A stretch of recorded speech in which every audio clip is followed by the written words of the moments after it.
to spell the enchantment and line up the questions. Burndead is not confident his son can pull this one off. Even Brad starts to second guess his proposition. Meanwhile, Mash kindly asks the letters to stop moving across the page, but nothing happens, so he snaps his pen in frustration. I love how this boy's just like, you know what? His people can't believe what they're No. seeing. He takes his paper to Lucci to inspect, and the examiner is surprised that he managed to complete the task. Mash his physical capabilities to pass more of the tests, which puts everyone in a state of disbelief. Lucci watches on, frustrated that a slacker like Mash is still around. He thinks of a way to eliminate him and quickly announces the next test. Lucci erects a maze around the students and gives them 30 minutes to reach the goal. Mash feels confident about this one, but he is approached by Lemon, who wants to tag along with him and explains that it would be more efficient. He sees the logic in her statement and agrees. As they navigate, she falls into the majority of the traps, which makes him think twice about teaming What? up I'm with not. useless Lemon. Damn, I'm While Star is checking down, that. she I'm is not. stuff. I'm not. Okay, I'm not. I told them to go to bed before. Oh, also, technically speaking, 24-hour stream's up. So if you guys don't want to be here, you don't have to. But we're gonna be finishing this video. So, congratulations, we have made it through a 24-hour stream. It is now optional to be here. Go work, get some food, go take care of yourself, take a shower. You guys probably are stinky after not showering for 24 hours.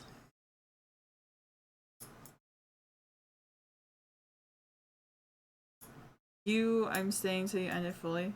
Alright. It's optional. After this point, guys, we're at the point where it's optional to be here, okay? Before this, it was kind of like pity being here, okay? Now it's optional, okay? It is optional to stay in here, okay?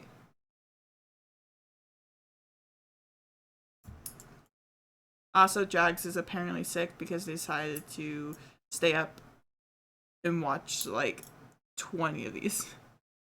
Cough, cough. And reveals that she has been deceiving him. Her true aim is to keep him away from the goal. She is shocked to see him casually break the cuffs and leave because he also has his reasons why he must reach the goal. As she plans her next move, a giant monster asks her a riddle, but she's unable to answer because she's so terrified. She tries to attack with her wand, but the Egyptian monster knocks it out of her hand and counters when her time is up. However, Mash comes to the rescue and knocks it out with a clean punch. She's baffled as to why he came back to save someone who just tried to hinder him. Mash explains that he noticed that her reasons were similar to his, so he felt sorry for her. Because of the delay, she expresses that they might not make it to the goal on time. The other students who made it out congregate waiting for the timer to end. Lucci is confident that Mash will not make it given the time remaining. His It's a killer song for the shitter. When they see that Mash has created a shortcut by knocking the walls down. The examiner is especially surprised because the walls are 1 meter thick and impervious to all magic. Headmaster Walbert watches the commotion from his office and he is intrigued by Mash. The students begin to question the legitimacy of how the two completed the maze, and this leads to them chanting that the duo should be sent home. Mash takes all their criticism head on, but it makes him a little sad, so Lemon shouts for them to stop. She tells them it was her fault, and this prompts Lucci to tell her to shut up and threatens her for good measure. Lemon doesn't heed his warning and continues to confess that Lucci promised her a place at the school if she stopped Mash from getting to the goal. She took the offer because her family is poor, so she wanted to be accepted into the school to open opportunities to remove them from that condition. She embellished her encounter with Mash a little, stating that he asked for her hand in marriage, but the guy calmly corrects her. Lucci admits to his actions and even confirms that he doesn't like Mash. The examiner begins to talk down on them and releases magic energy as he asks if they want to challenge his decision. Mash dashes over to him and snaps his wand as he tells the professor that he's gone too far. The rest of the students can't believe what he has just done. His guardians are also taken aback by his boldness. Before Lucci can take further action, the headmaster stops him in his tracks with one shout. While he floats above them, he announces the final interviews will now commence. From this point, Headmaster Walbert claims he's taking charge of the examination. He asks Lucci to come to see him at his office when the selection process has finished. He selects Mash as the one to be interviewed, and he appears in a dark room surrounded by officials. They exchange greetings, and Mash expresses his gratitude to be allowed into the HQ. They ask him a series of questions, and the others are not impressed with his answers, but the headmaster is intrigued by them. He wants to know why he decided to save the girl with the knowledge that he would not have enough time to complete the maze. He simply lets the old-timer know that he feels like he would have regretted regretted it if he didn't do it. The headmaster is amused with that answer and concludes that he must be the type who acts before thinking. Mash never considered that the Sphinx might be stronger, nor did the idea of not being able to break the walls cross his mind. Mash believes that it had to be done even if it was considered. Wahlberg attributes his words to Mash as not understanding the ways of the world yet. Beta Dumbledore explains that many creatures exist in the world that are stronger than him. He wonders if he could keep the same logic and take the same course of action when he's faced with something that overwhelmingly outpowers him. As the headmaster makes this statement, he uses himself as an example and releases a sinister aura before casting an ominous-looking spell. Sherpa. By the magical power. The spell begins to activate as the monster cranks down a pointed blade tipped towards a doll. Mash calmly wants to know what stands before him. Wahlberg explains that it is an ancient spell that transfers the soul of the target's most cherished people into the doll. Burndead suddenly faints to the floor as his soul is transferred. If the knife were to stab into the soul-filled doll, that cherished person will never return to their body. Mash begins to punch the blade trying to stop it, but it doesn't move and it causes great damage to his hand. The teachers watch in shock as Mash lodges his hands between the blade and the doll, which halts it. Even the headmaster is a little surprised by his actions. The young man states that this guy, yeah, he's actually like a Dumbledore knockoff. The headmaster believes depending on the person, power can be used to harm or help. This is why he emphasizes protecting the weak and regulating the strong, also known as noblesse oblige. From his observation, Wahlberg feels like Mash is a human that possesses that capacity. He deactivates the spell and apologizes as the place is lit up with candles. The old wizard reveals that he was testing him. He has no sinister intention of that nature. Mash accepts his apologies and answers his question if he was to face the headmaster. The guy simply states that he would beat him down with his fists. Even the bootleg Dumbledore is stunned by that statement. The other teachers find his comment to be the highest form of insolence, causing them to scold him. The headmaster laughs again and welcomes him to the Easton Magic Academy by offering him a spot. Mash is already a legend in my eyes. All the while, Burndead's soul returns to his body. After a short while, they begin class where they learn the lock opening spell, which is the most basic. The teacher demonstrates, but Mash just opens it with his bare hands. The tutor gets irate that he used brute force to break the lock, which did not open it.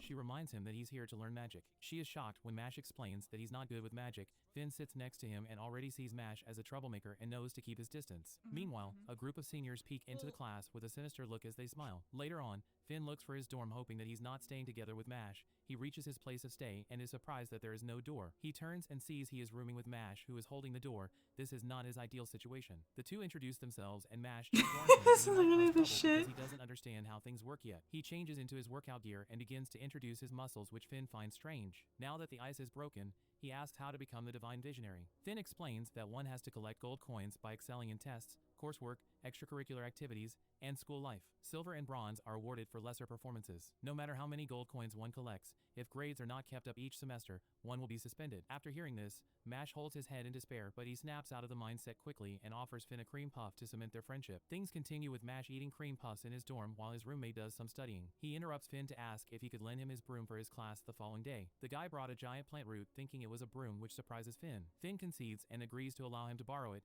Mash expresses his gratitude, commenting that he knew that his roommate was a great guy. The following day, the students gather in an open space where the tutor introduces the broom riding lesson. She explains that one must channel magic energy into the broom and command it with the cue word fly. The next step is to straddle the broom and regulate the magic to keep it afloat. She instructs them to begin immediately. The students begin to command their brooms one at a time. I am interested to see how Mash is going to get away with this one. Before he begins, he reaffirms the reason why he must succeed before he commands his broom to fly, but nothing happens because of his lack of magic power. As he stands there unable to lift his broom, a student begins to mock him for not being able to complete the task and comments on how he's slowing down the rest of the class. Mash responds by lifting the broom with a stamp of his foot, but he delays his fly command. The student watches gobsmacked for a moment before calling Mash out on the cap of his lift. He calls him a cheater, noting that his broom flew up before he commanded it, but the magicless guy behaves oblivious to his comments. Their interaction is interrupted when the teacher announces time trials that will be held to determine who the fastest student is. The student decides to use it as an opportunity to wager against Mash. The loser has to submit to the winner till they graduate. Mash agrees, so they line up prepared to race as the tutor stands ready to get the thing started. The student is very confident that he will win because unlike the transfers, he has been riding brooms since middle school. The tutor recognizes Mash as the class clown that interrupted the lesson with his OP strength. Based on his past performance, she doesn't think that he can even ride a broom. As soon as she begins the race, Mash already dashes to the end. The student is left gobsmacked again at what he just witnessed. The feat gets the tutor in an irate state as she comments on his incredible speed and announces multiple times that a new world record has been set. His classmates are confused about what just happened. Finn internally reveals that he got a good look at what Mash just did. As soon as the teacher said start, the guy launched the broom and immediately dashed toward it at high speed. Mash turned into a physicist and used the air resistance to decreases approach, which also gave him the chance of closing the gap and mounting on the broom midair. Finn can't even fathom how that's even possible. All the while, the arrogant student runs over to Mash, adamant that he must have cheated, refusing to believe what he just witnessed. Mash only comments that he feels bad for him as he can't face the fact that he lost. He even adds insult to injury by telling him that he will drop the wager out of pity. Just before the arrogant student can run his mouth, it suddenly gets sewed shut by Cabell, who comments that he shouldn't make a scene. With a fake smile, he apologizes on his behalf for his rudeness, revealing that the arrogant student is his friend. The other students watch on, worried at the fact that Cabell is talking to Mash, and they comment that he's a target now. They all agree to stay out of it as they don't want any trouble, but they feel bad for Mash as he is Cabell's first victim now that they have moved to high school. The bootleg Draco Malfoy admits that the feat he just performed caught his attention and offers friendship with Mash. Cabell introduces himself and Mash completely butchers his name to the point most would take it as an insult. The whole class falls silent after hearing that name butchering. Cabell tries to hide his frustration and prepares to cast a spell. However, the teacher stops and interjects, reminding him that they are in the middle of a class. Wish Malfoy finds Mash funny and suggests that they meet again at their current location. Wi-Fi's a piece of shit, yeah. The student agrees. After the lesson, Cabell pulls the arrogant student to a secluded place and Wi-Fi tends to be in such a spectacular fashion. Meanwhile, the roommates walk the corridors when Mash wants to know more about Cabell. Finn begins his exposition by stating pretty that much Cabell is a continuing student from the Academy Middle School division just like him. Everyone is afraid of him because his father is a high-ranking member of the Bureau of Magic, and the organization is absolute in their world. Mash gives shifty eyes as he states that he knew that when he was oblivious to the fact. Finn simplifies it by saying that once someone stands against him, they would get expelled. The vice principal of the academy has close ties with the bully's family. This malicious duo has tormented countless students, which is why everyone obeys and fears the guy. After school, Mash bakes cream puffs, as making them from scratch once in a while is fun, but he feels like he's forgetting something important. His hunch is true because Cabell and his lackeys are waiting for him, and the guy is irate that he has not shown up yet. The following day, Mash removes his books in preparation for the next class and notices that it's in a bad state and just comments that it is falling apart. Cabell's lackeys watch on, laughing since they know there is something more sinister going on. Their boss comes to confront Mash about not attending their meeting the previous day. He realizes that was his hunch and apologizes, explaining that he was making cream puffs, which enrages Cabell, but he changes the topic as he has caught wind that Mash is aiming to be the divine visionary. He uses his close relationship with the vice principal to promise him a favorable word. All Mash has to do is follow his orders, so the You're like a magicalist good quickly shit agrees to the terms and teacher. conditions without reading the fine prints. But he does find it strange that such a deal has come all of a sudden. Cabell informs him that he just wants to help him out because he seems like a fun person. He has Mash hold their items, polishing his shoes among other things. He gets back to his next lesson and finds that that book was destroyed again. He asks Finn if he can share and imposes himself even though the guy is reluctant. Mash thanks him again for all his help and even gives him some cream puffs to show his appreciation. He ends it by stating how lucky he is to have a great guy like him as a friend. Later on, Mash gets a drink for Cabell, but he deliberately pours it on the floor and asks him to clean it, which he does to a high level. During that interim, it is revealed that it was Finn, under the orders of Cabell, who was destroying his books. They want him to take things a step further and burn his clothes, but the kind words Mash spoke to him earlier gives Finn the courage to refuse. Cabell wastes no time and activates his thread spell that pins Finn to the ground. The boss informs him that he has made a mistake, which is why he must drop down and beg for forgiveness. All the while, Mash looks for Finn when he realizes that he still has his book. The magicless student hears the sound of someone getting beaten up and goes to check it out. He arrives to find Finn on the Malfoy ground. ripoff. Cabell tells Mash that he is only getting an apology from the guy. Mash makes his way over to Finn to make sure that he's okay, but Finn doesn't care about his current state. He begins to cry, confessing that it was him that destroyed his books under the orders of Cabell. Mash calling him a friend hit him deeply, so he is compelled to apologize to him. Cabell tries to manipulate Mash by informing him that he is heading to meet with the vice principal and drops him an invite proclaiming that it is a once-in-a-lifetime opportunity. Mash just walks up to him and bounces his head off the floor, knocking him out instantly. He instructs Cabell that he is the one who needs to apologize. The bully's lackeys are shocked by what Mash just did, giving the status of Cabell. Finn tells him that his actions will get him expelled. After rethinking everything, he realizes that what he has just done may land him in some hot water. Vice Principal Farman appears out of nowhere and agrees with Mash's statement. He reveals that Cabell's father has entrusted him to look after his son. He witnessed the entire incident. Mash is happy to hear this because that means his name will be cleared. But to his shock, Farman plans to twist the situation to make Mash look like the aggressor, and even tells them that a school conference will be held regarding their roles in this incident. The vice principal begins to explain that Cabell is of a higher status, which means he gets different treatment. Before he can finish his explanation, Mash makes his situation worse by dashing over and kneeing the vice in the face. Finn and the lackeys almost die from shock. Mash explains that he only attacked because it seemed like Farman wasn't interested in the truth. So while he's already in hot water for his first attack, this second one wouldn't make a big difference in his current standing, which is a fair point. Farman holds his face as he complains that Mash just assaulted him. He informs him that he can expel ordinary students like him at any time. He tries to attack the magicless student, but he counters by slapping mud in his face. Mash begins to dig, and he places the vice inside before covering it. Mash threatens him that he can be buried alive at any time. Even if he's apprehended, he will find him and bury him. The vice pleads for him to stop as he throws mud to cover him up. Later on, Mash is summoned to the principal's office. Wahlberg reads his transgressions and informs him that this incident is seen as a problem at the Bureau of Magic. He received a notice from them to expel him immediately. The headmaster states that the Bureau is the country's highest legal authority. He will even go as far as to say that they control the country. At the core of the organization are the Divine Visionaries. The Academy furnishes the Bureau with those who attain the top honors at the Academy. Given Cavil's status, what he has done is unforgivable, but what Wahlberg finds more egregious is a world where the caring is at a disadvantage. As he burns the Bureau's notice, he discloses his concern about the current state of things in the world.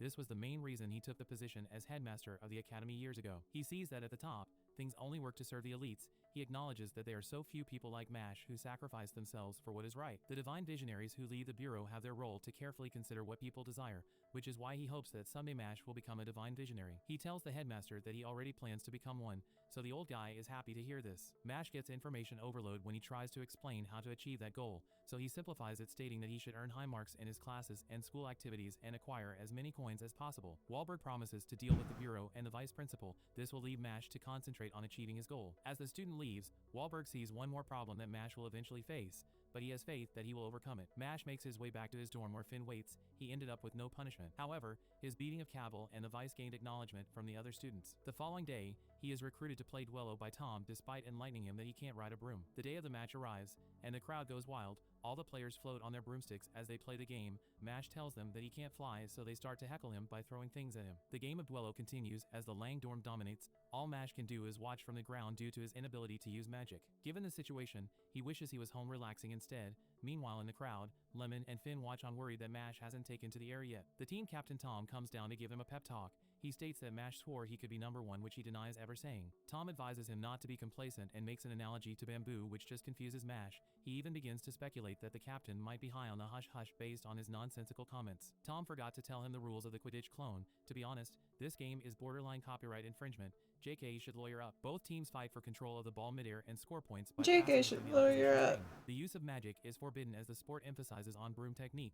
While he explains, the Lang dorm continue to score more points. Tom is passionate about the Duello as he always put his everything into each game. He recruited Mash because he saw something special about him. He gets back on his broom and hopes that Mash joins them soon. As he floats like a butterfly, the captain from the other team intentionally comes in like a bee sting and crashes into Tom, causing him to fall badly. The fangirls of Tom begin to let out a worried scream. The aggressor sarcastically apologizes and says that it was an accident. Mash rushes over to make sure that he's fine, but Tom tells him that his hand is broken. Lang dorm scores another goal, giving them a 40-point lead. Tom calls out the opposition's sense of sportsmanship, but they laugh at his cry and call it nonsense. For them, all that matters is a winning mindset. The captain finds the situation amusing with them being down by such a significant margin. Given the time, he knows they can't catch up. Despite his dismal situation, Tom tells Mash that winning isn't everything, as one's effort and commitment is more important. The lead just keeps getting worse. The opposition is confident that they have this win secured given the margin and the time left, and not to mention the fact that two of their team members are down. But little do they know that they have annoyed Mash. The guy picks up the broomstick and grabs it tightly in a frustrated manner. He does things his way and leaps into the air to everyone's surprise,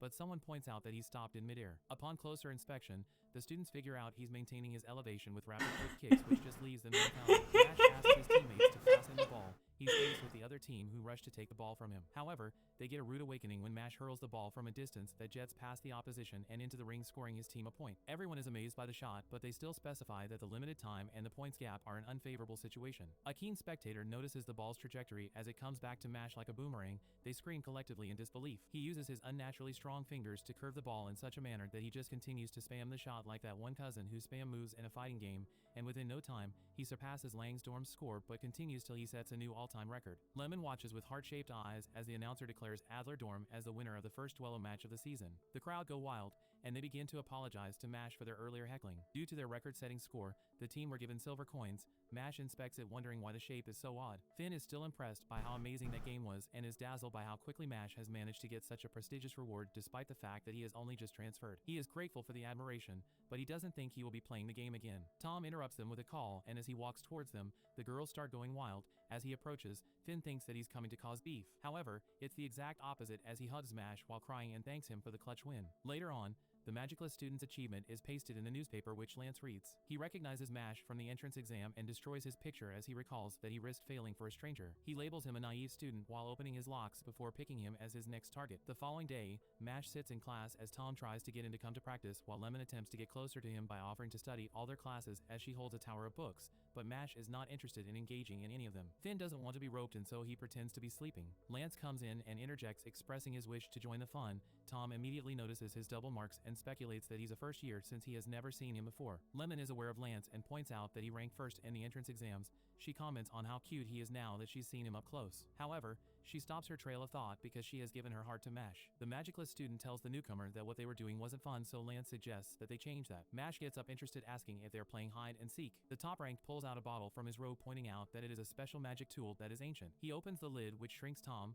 Lemon, and Finn before they are sucked into the vessel. He reveals that he is capable of trapping people. Lance informs Mash that if he wants them back, he must come to the forest, and then disappears. The two later meet at the designated place, and Mash wants to know what all of this is about. Lance points out that he wants them to bet because just like Mash, he too is collecting the coins. He has 2 silvers at the moment, which shocks Tom, who makes it known that it is only a select number of upperclassmen that have them. It is revealed that line marks indicate the amount of magic power one possesses. Lance has 2, meaning he's really bad news. The majority of people are known as single-line magic users. However, there are rare exceptions with multiple marks known as double-line magic users. They exist in the world at a rate of 1 in 100,000. These people are looked at as chosen by magic itself. Lance states that they will bet each other's silver coin in a match. They will fight until one can no longer continue or gives up. We learn that any other format of dueling is prohibited in the school. Since he has his friends hostage in a bottle, Mash doesn't have a choice but to accept. He points out that he has a huge advantage just by having the bottle, as he knows about his selfless personality. But resting bitch face number 2 knows that he doesn't need this advantage to win. Lance points out that he was too soft by helping Lemon during the entrance exams. He is disgusted that he prioritized someone else over his own goals.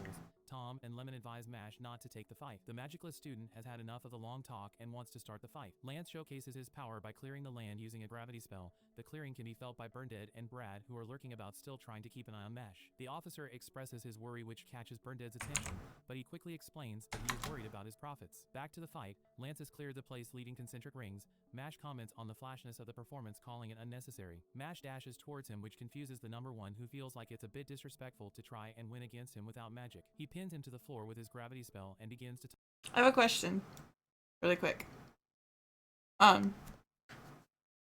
Those of you that have been here for like almost all of it, what 3 did you guys really like of the anime ones? Because we got the muscle magic, we got the diarrhea one. I was thinking the grumpy cat one was also like pretty funny. But I also really liked like the chunky one too. Yeah, grumpy cat. Okay. I'm just grabbing like highlights of the 3 favorite, and those are like my 3 favorite, so I wasn't sure if you guys agreed.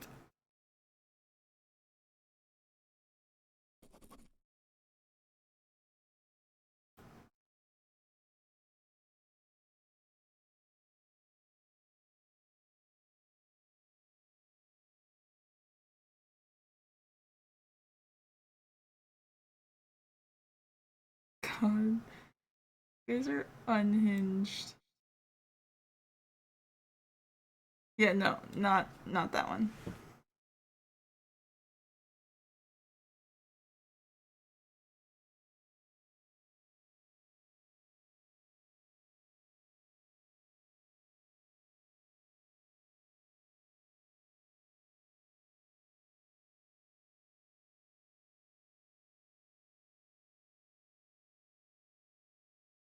talk down to Mash, stating that he has no aspirations, so he doesn't deserve the silver coin. Lance, on the other hand, is certain that he will be the one who will finish on top. Mash tries to stand, but is unable to, as the number 1 states that no human can withstand his gravity. The Magicless student plunges his hand into the ground and rips out a root, which destabilizes the ground around Lance's feet, causing him to retreat. He lands in a lower position as Mash stands up, looking down at him, asking if he too likes rolling on the ground. Mash wastes no time and dashes towards him again. Lance uses his spell, but the magicless student increases his speed and escapes the area of effect and swings, but his target dodges. Lance notices that he's faster than earlier. As he retreats, he drops his locket, which lands near Mash. The guy opens it and finds a picture of Lance's younger sister. He confesses that he is overprotective of her. Mash returns it to him, and Lance asks him what the most precious thing in the world is. He feels like he has been put on the spot, but he answers saying that cream puff, human life, love, and freedom are precious to him, but Lance thinks his answers are all wrong. Mash turns the question to him, and with a crazed look in his eyes, he states that it's his sister. The magicless student points out that his answer proves that everyone has different priorities,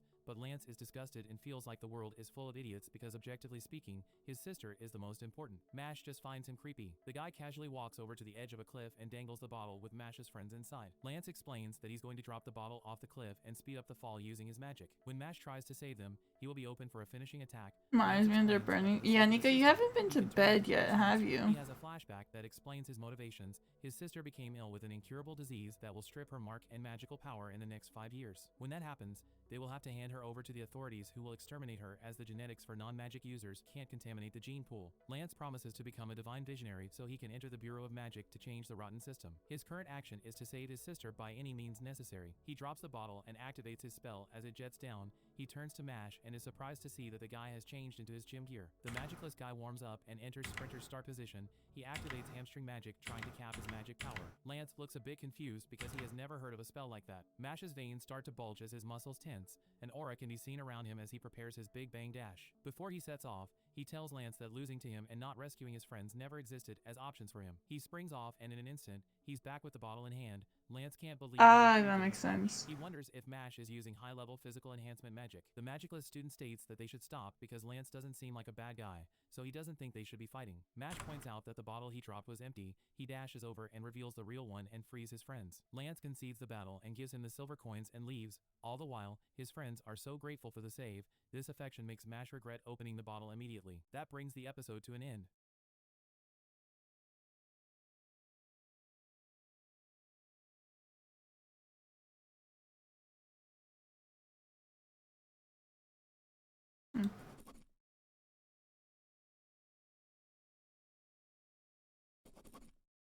I know this one. I've watched this one. This one's really good. The mysterious black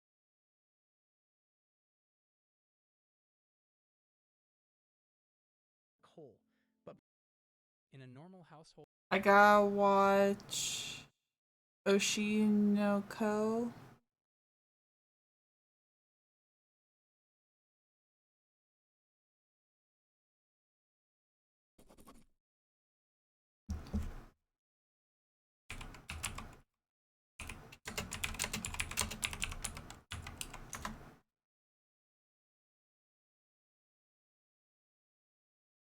Oh, this one? Yeah, we've already seen this one.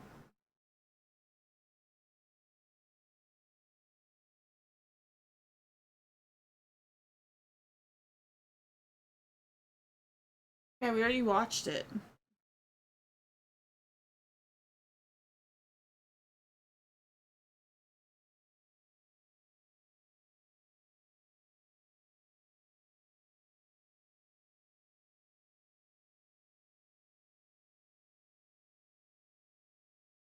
Yeah.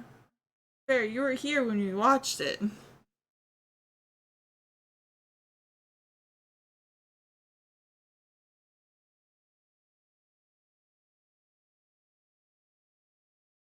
When? Literally earlier in the stream. You were.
I don't remember this.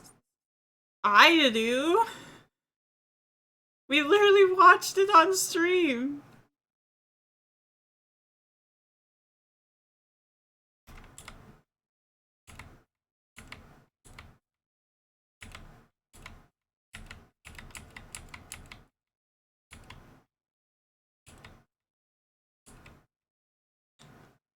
Well, I can give you the time card for it.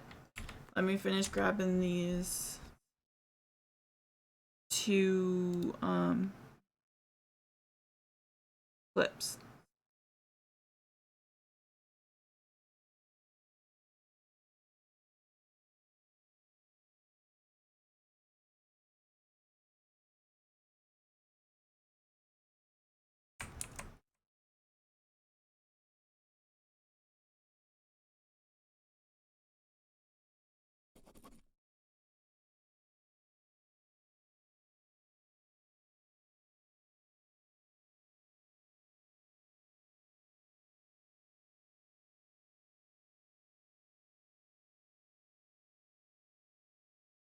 Let's see, Superman, powerful magician,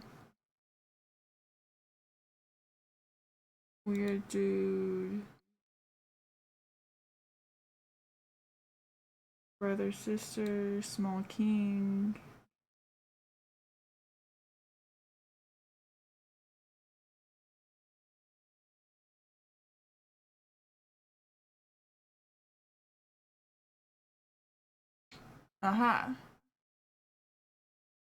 It was literally at the beginning of the stream.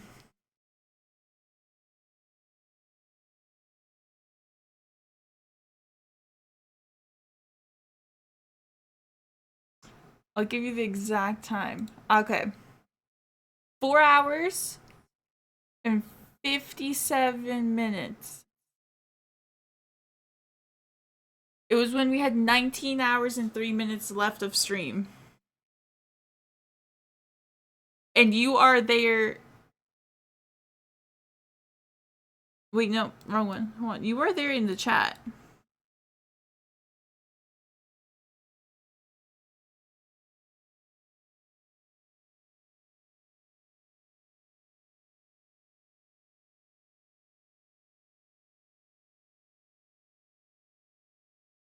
Adventures.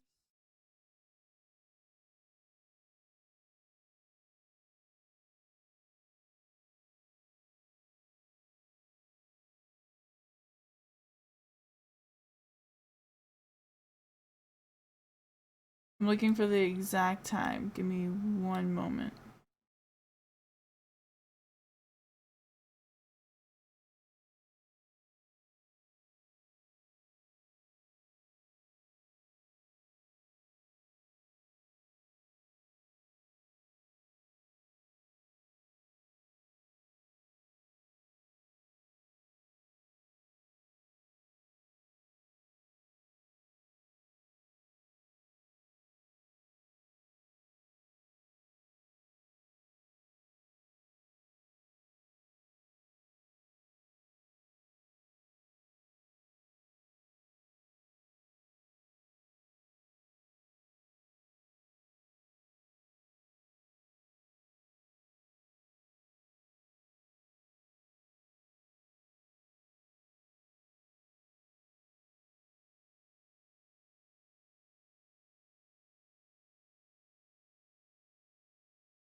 Yeah, because I know I watched it. I don't remember if we watched before or after the weird one. But I do know we watched it.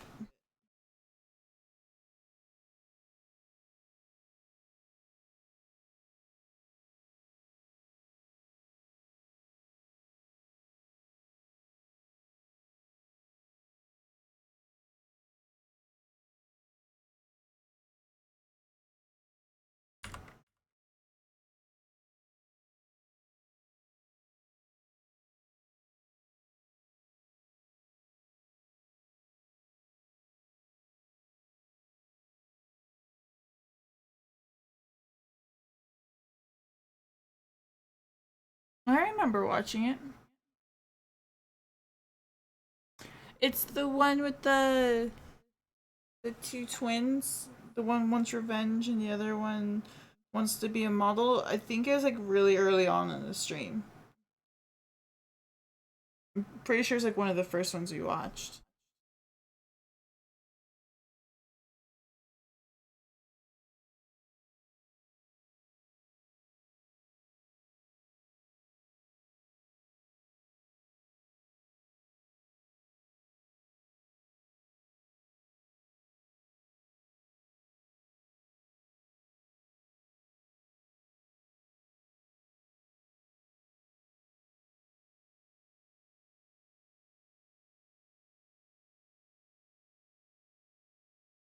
Here, let me clip the shitter one and then we'll look for it because I know we watched it.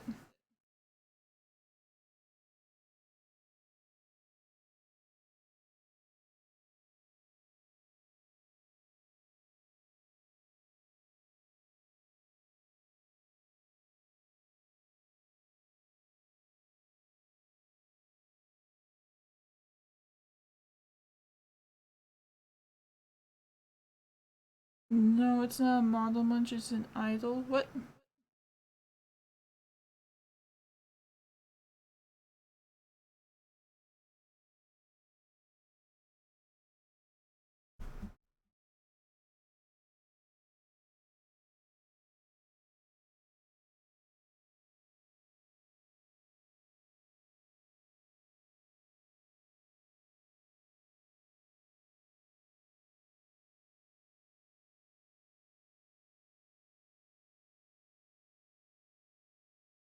Take a break. I'm literally about to end stream. What do you mean take a break?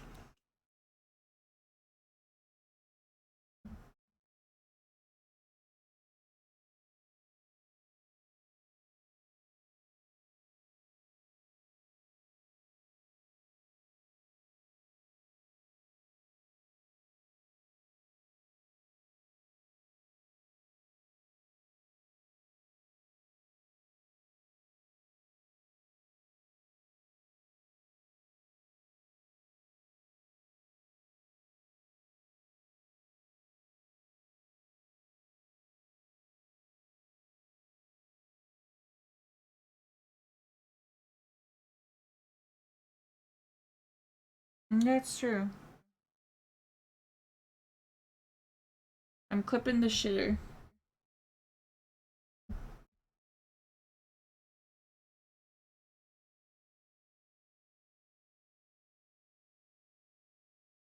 Well, I'm making the shitter into a highlight, but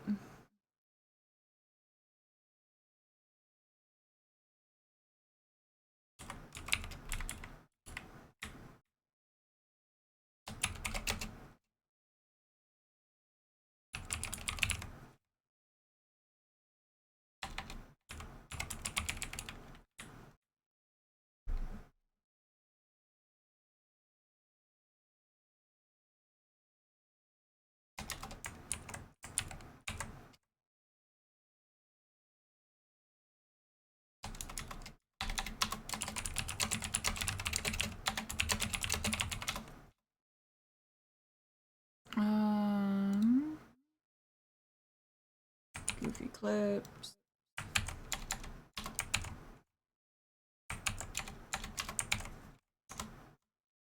Okay.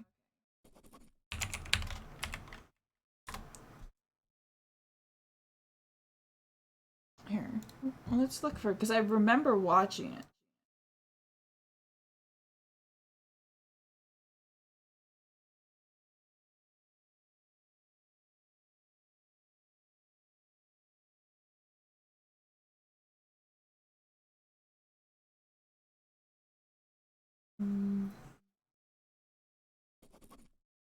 Nope, not what I needed. I want to.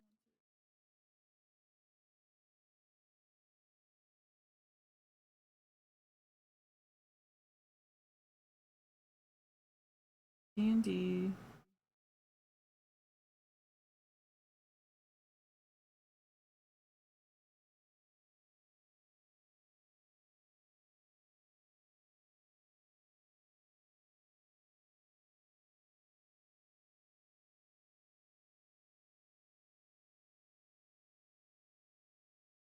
Princess, king.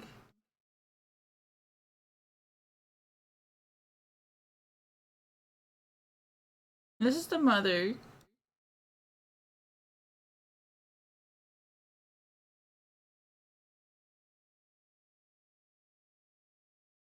The fire one.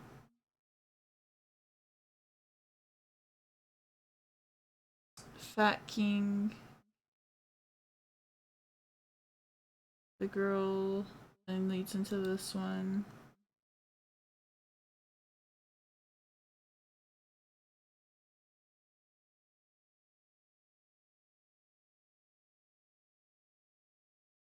There's this one. I really do like this one. I don't think this one's really like highlight worthy though.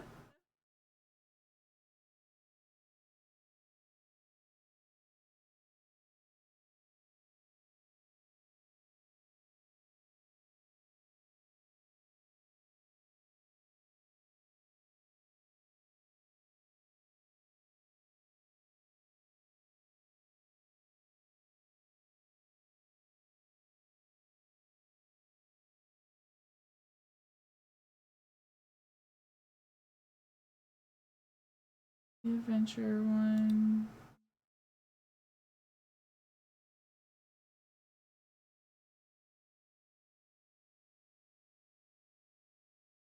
This one.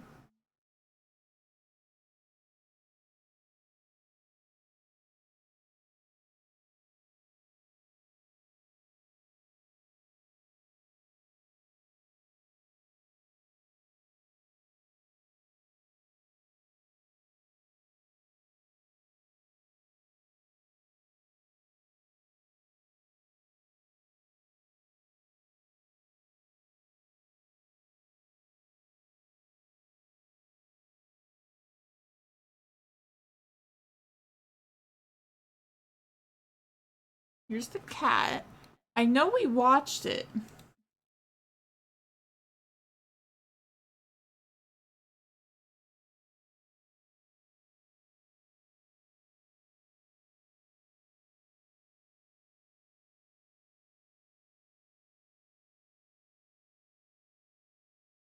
I know we didn't watch the whole thing, but I do know we watched it.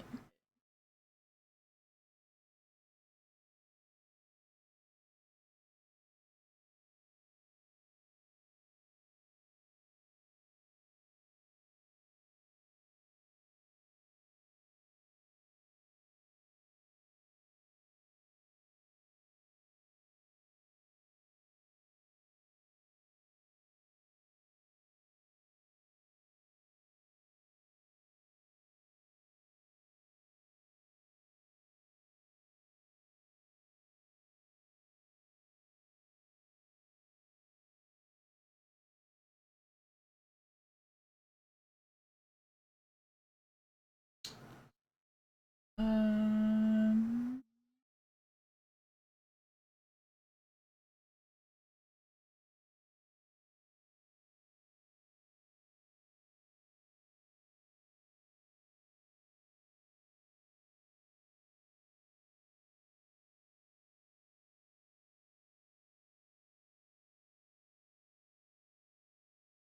what?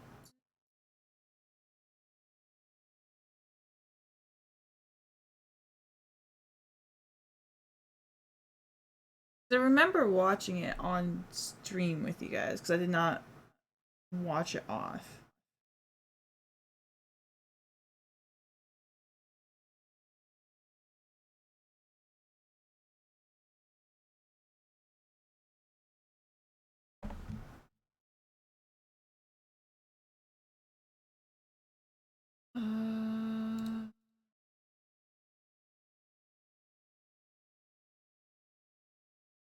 No, guys, I swear I remember watching it.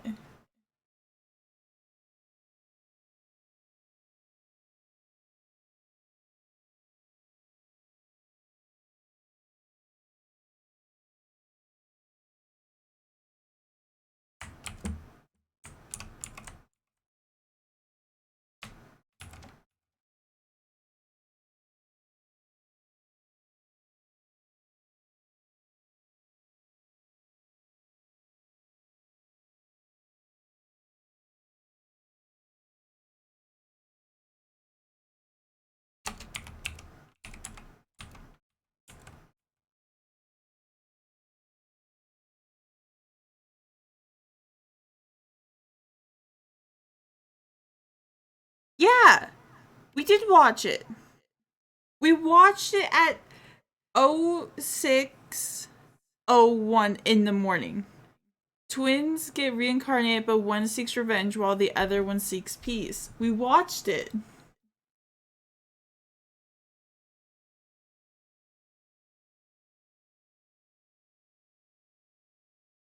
Like,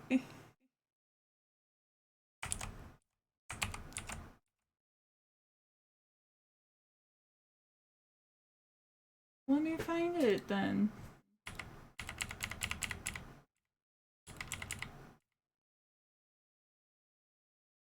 Six, 7, 8, 9, 10, 11, 12.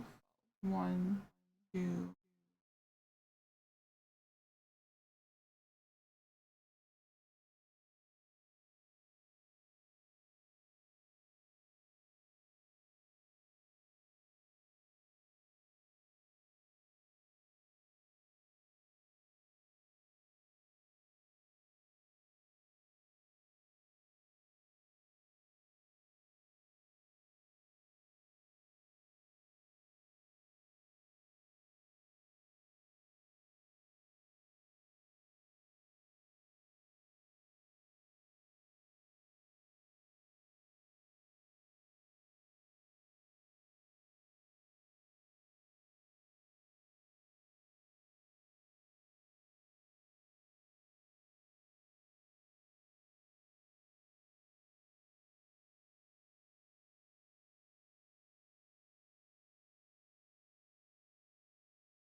I'm not lying. It's literally in my history.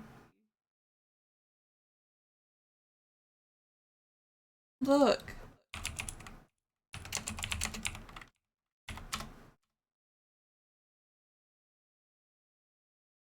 Right there. And then if I go here and I pull up my history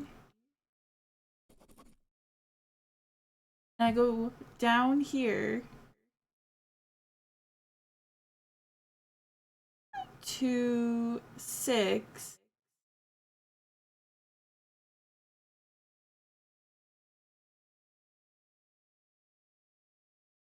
It pops up. It said 6.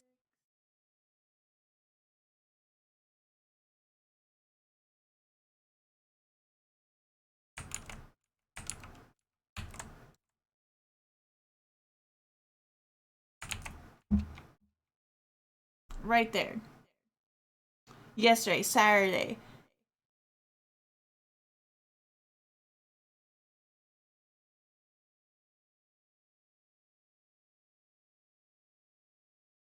Right there. It says it.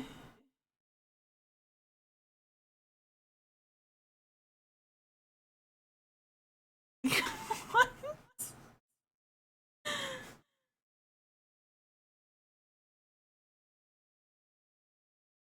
I don't think we watched all of it. The anime begins with an otaku doctor named Goru Emiya obsessing over a K-pop idol named Ai Hoshino. However, he soon finds out that she is going on hiatus due to her poor health condition. Upset over this, the nurse calls him a lolicon. Yeah, we watched the whole Goru thing. explains to her that he idolizes her because of one of his I'm past patients, fairly sure we named watched the Samuel whole Tenrose, thing. who dreamed of becoming an idol. If she were she decides to accept it and try to be friends. Yeah. After day, he would try to We unlock literally it. watched But this whole before this, thing. let's just say that they were all disappointed and unwatchable. She can appreciate their efforts and dial that maybe they can pull this off. They arrive at the Aqua notices how funny fate is to end up portraying the stalker who murdered him and Ai. The play goes on. Like, we watched it. Chat, you're gaslighting me.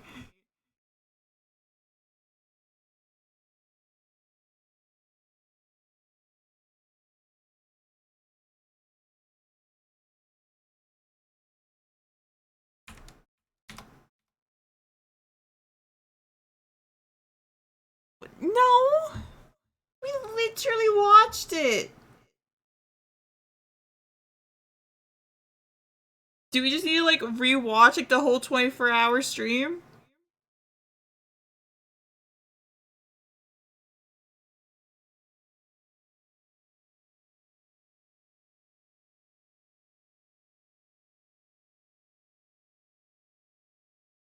Oh my god! Guys are gaslighting. Fucking gaslighters.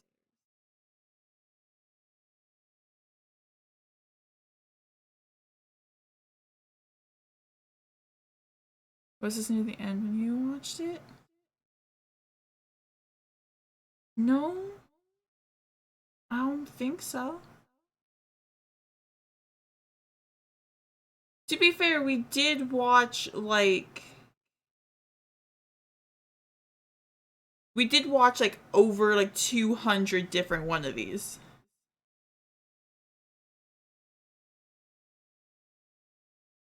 Like, all I really remember is, like, the 3 that I highlighted.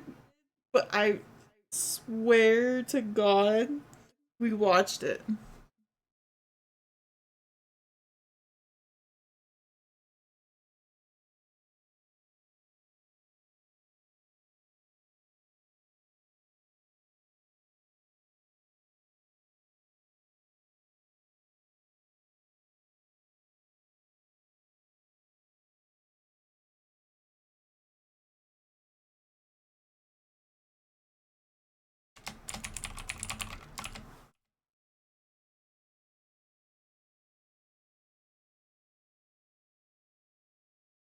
Yeah. I think that's what we all remember out of all of them. There's a few others I kind of remember, but those are the 3 main ones. Even though we... Actually, I've been alive for over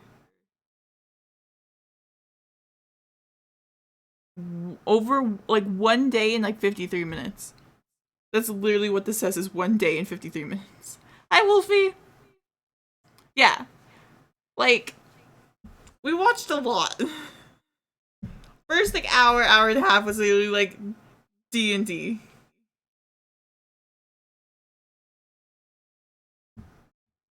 Like, come on, guys. I need to use the restroom, though.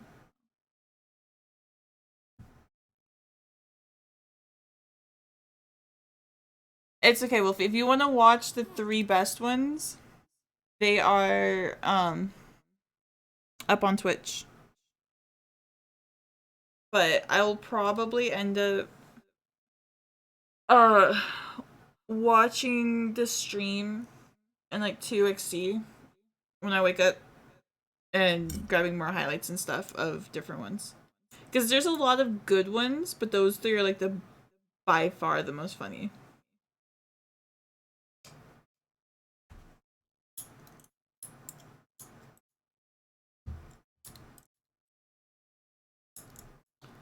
I posted all the highlights in the Goofy clips.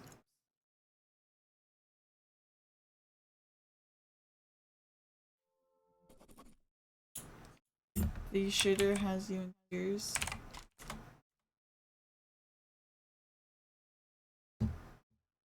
We're watching something else. We're moving on to another orphan. We're moving on to an orphan boy unlocks cheat, swap, level up system from God, but becomes hated by everybody. We're watching this. Seems a little bit more wholesome. Seems a little less fucked.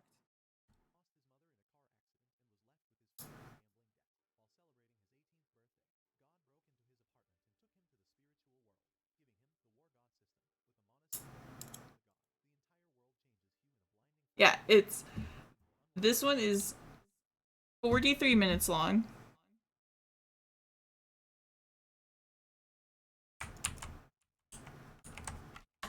This one, the Grumpy Cat, is an hour long. So it's an hour to cover Grumpy Cat.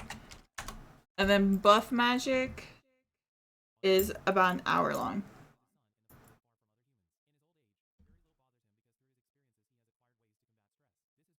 The actual name of the shitter anime? Let's take a look. I'm pretty sure it's have it. Dun, dun, dun, dun, dun.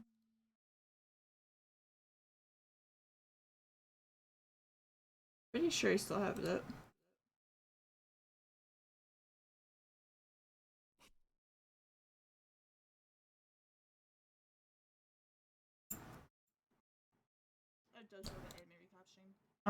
Here. I know what you could do. Let's just do this.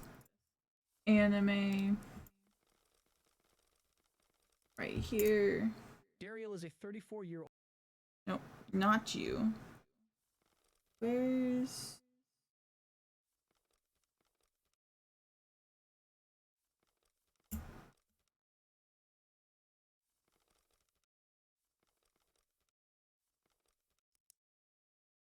The series starts with a woman in the streets. Space-based? Let me wait. Okay, what's up?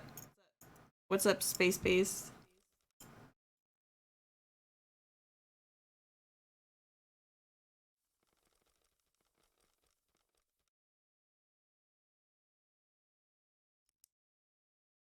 Anne Lin is an orphan who lost his mother.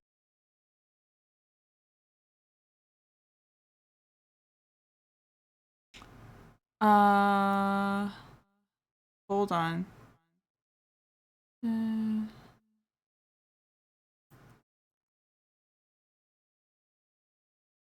No. Sorry.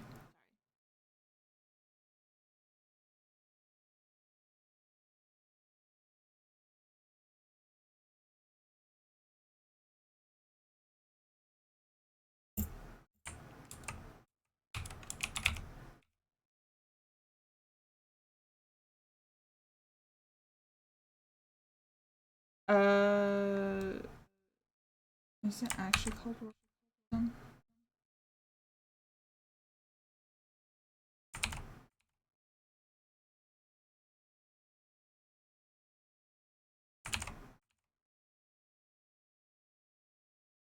Yeah.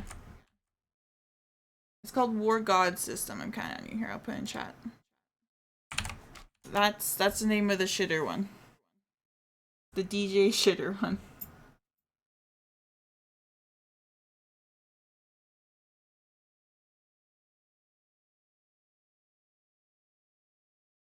We shit in the same.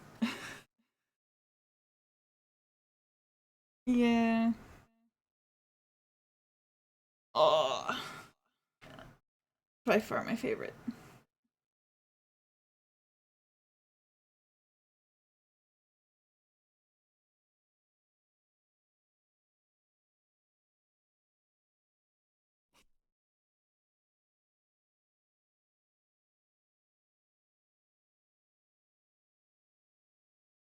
Alright, get some sleep. Probably should. But like, at the same time, like, I got my second wind, so I'm like, I don't know.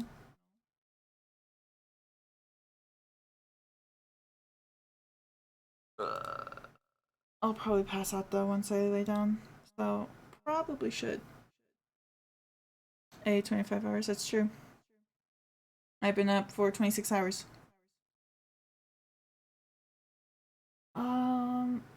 Let's find somebody to raid then. Who do we have? We got Dragons, League of Legends, ASMR, The Plague Tale, Zelda, Art, Adorable Little Kittens.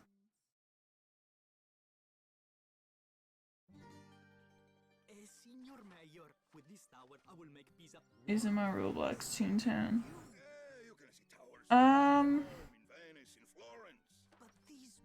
Trevor Nation, yeah. I don't think I need to say this, but the chances of me streaming Monday are like slim to none. Please do not count on me streaming Monday. And if I do, it's gonna be a little short stream.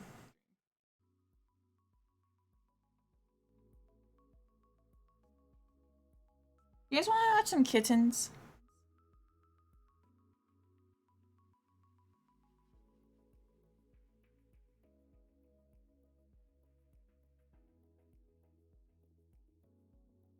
The stream was entertaining. It's fine.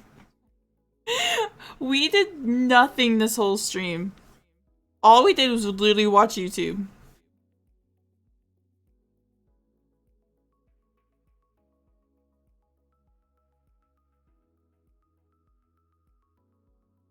Let's see, we can watch kitties or we can watch like an actual person.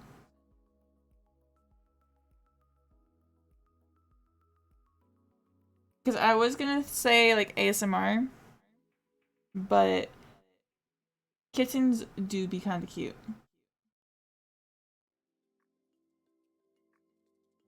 Yeah, we had to stop the update because it was making the stream lag really bad. We also have ducks.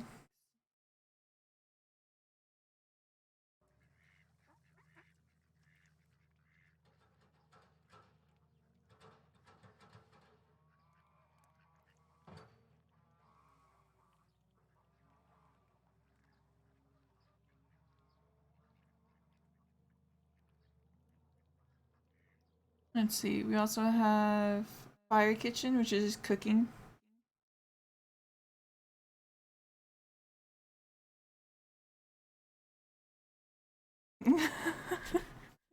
Yeah, that was from the start. It was D&D, then it was 22 hours of AIM. I told you guys if you wanted to do something else, we could. And all of you guys were like, it's fine. I'm like, are you sure? You're like, yeah.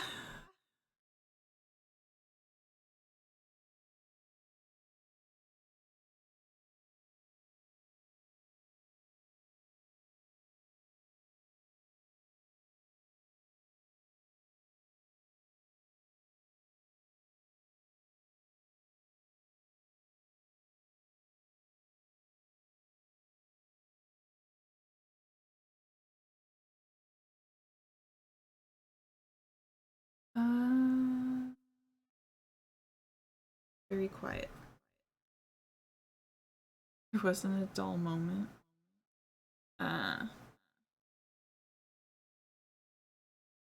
Except when I fell asleep for like 20-30 minutes.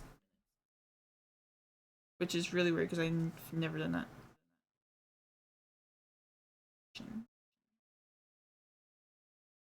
Okay, we got ducks, we got food, we got cats, we got ASMR.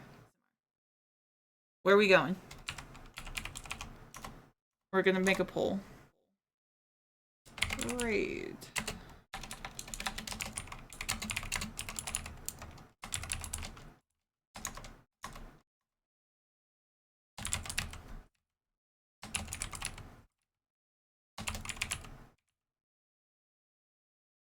Alright. We got a poll. Figure out who we're rating.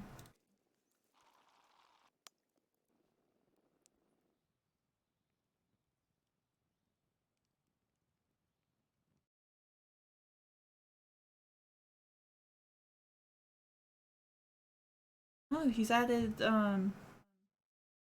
his recipes. Guess it's cats? Alright. Kitty cat.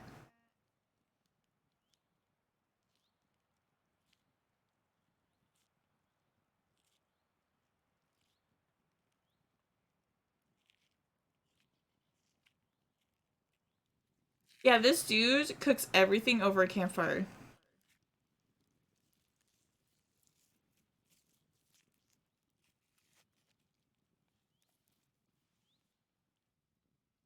Kitty cat? Alright.